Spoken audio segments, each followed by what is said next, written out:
Hey guys, Xaryu here, and today I am playing some FMP with Fusion and BEANSLAYER. For those of you that don't know, Fusion and BEANSLAYER are pretty much the people that I played with for the first time in Season 13, back when I was a gladiator, never rank 1.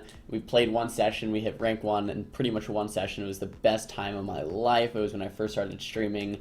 It was awesome. So whenever I get to play with these guys, whenever I have the chance to play with Bean and Fusion, and together, it is something I definitely love to do. One of my favorite things. We're playing some FMP here, some Frost, Feral, Disc FMP, similar to what we played in Season 13. I guess in Season 13, Fusion was playing Holy, and I didn't think this comp was very good at all. If any of you guys would have asked me, is FMP very good, like, I don't know, a week or two ago, I probably would have been like, it's not the greatest, it's decent, but I've actually fought it a few times. Can't remember exactly who was playing. I think it was Grayson playing it, and it was doing pretty well. It was performing pretty well. So I'm like, Fusion, Bean, we have to try this. So since then, this is our first time playing it. We only got about 7 games in, I want to say. I think we went 6-1 or something like that. It felt pretty decent. We weren't at the highest MMR, maybe 26-ish, 27-ish, but definitely had a good amount of fun. Was super stoked to be playing this. So our first game here was against BM Hunter Enhance, or is this BM or is this Survival? Enhance, so that's not too shabby. And I'm just getting completely trained down. So the whole idea of this game is have Bean help me with either bashes or some type of stun onto the monk, and cover the stun on the enhance. So kind of like stun enhance, stun monk, go for a sheep on the monk out of the stun, and then on the enhance. And during that time, the hunter can either be feared, can either be sheeped. So if I sheep the hunter and then sheep the monk, the hunter doesn't have the opportunity to actually kick me. So that, in some people's heads, that might be like, why would you sheep the hunter and then sheep the monk? It would just break. Well, if I sheep the hunter and then sheep the monk, okay, then the hunter can't kick me while I'm trying to sheep the monk, and the shaman's stunned. So the kick can't be stopped if the shaman can't wind shear me because he's stunned, and the hunter can't kick me because he's sheeped. That means I get the sheep 100% of the time without being kicked, or they have to trinket kick me, and getting a trinket is totally fine. So here we go.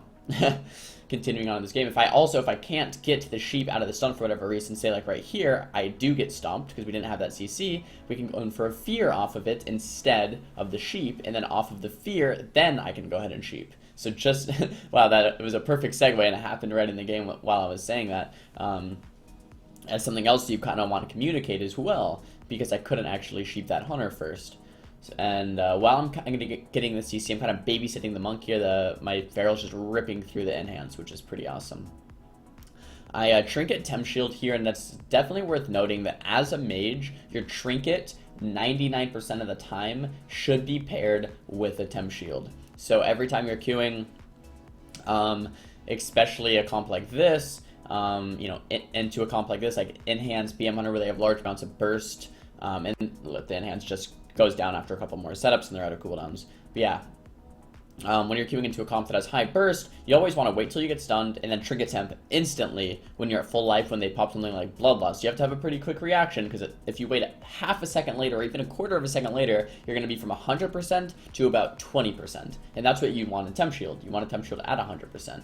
So similar setups here, double stun here, sheep the priest, going for a huge amount of burst, popping Icy Veins, Orb, Comet Storm, Ice Nova, getting a resheep, spamming some Ice Lances, and we do get that bubble, which is awesome. We get bubble, Belf the priest here into a fear, he trinkets the full fear, and the bubble is emptied off the red. So we have a ton of pressure. We've got pretty much almost every cooldown here in the opener, so I decided to run. No reason to stay out. We've got every cooldown.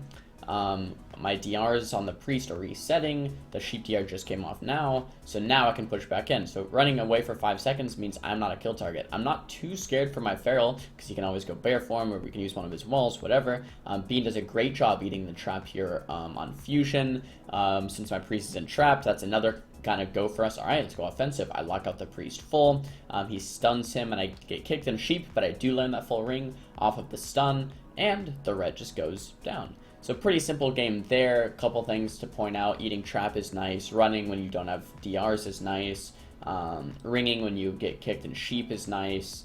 A lot of these different things kind of spelled out a quick win for us there. And Ret Hunter is a pretty common comp to fight right now, so hopefully some of those tips will help you guys out when you're fighting that as well.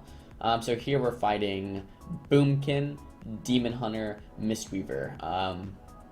Not a super popular comp, but I do fight this sometimes, like Demon Hunter, Demo Lock, Mistweaver, and this is pretty similar. We tried for a while, so we fought these guys twice. The first game we tried for a while going Boomkin, and we actually killed the Boomkin relatively quickly. So this is our second game versus them, and we're like, alright, let's go Boomkin.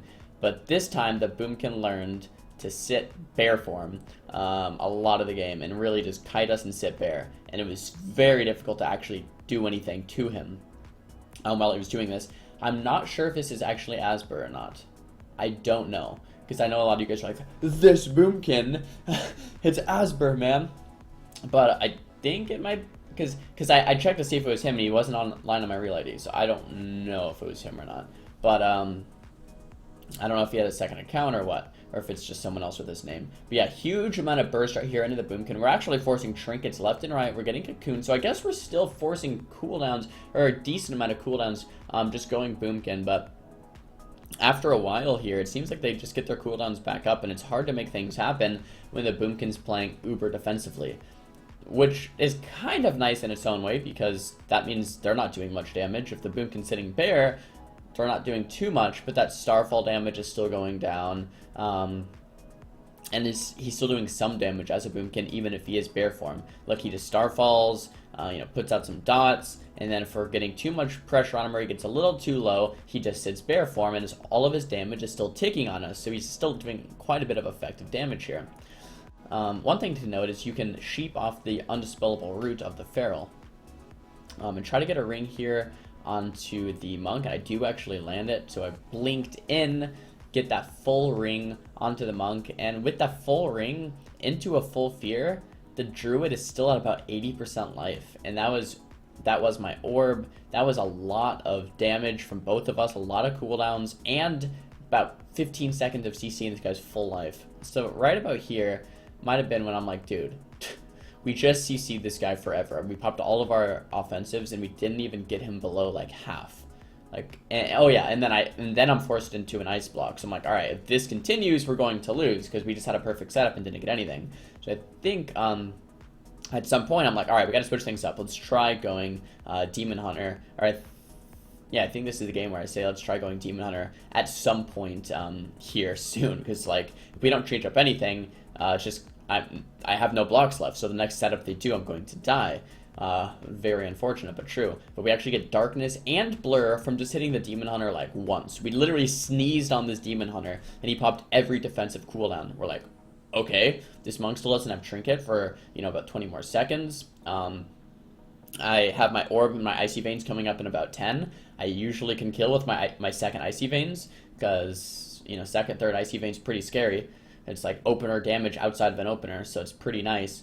He does get that full bash. I don't have a blink. I'm trying to get that ring off of it, but I couldn't get there.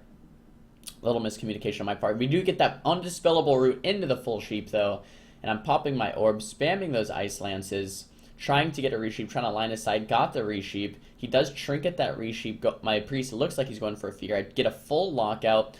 Priest can't get a fear, but we just kill in that lockout. So Demon Hunter ended up being a slightly better choice, and we do take him out. Guys, thumbs the video up if you like it. Thumbs the video down if you didn't. BEANSLAYER and FUZION, I freaking love you guys if you're watching this. Had such a fun time queuing. Hopefully we can queue more in the future. Don't forget to subscribe, and I'll see you guys next time. Peace!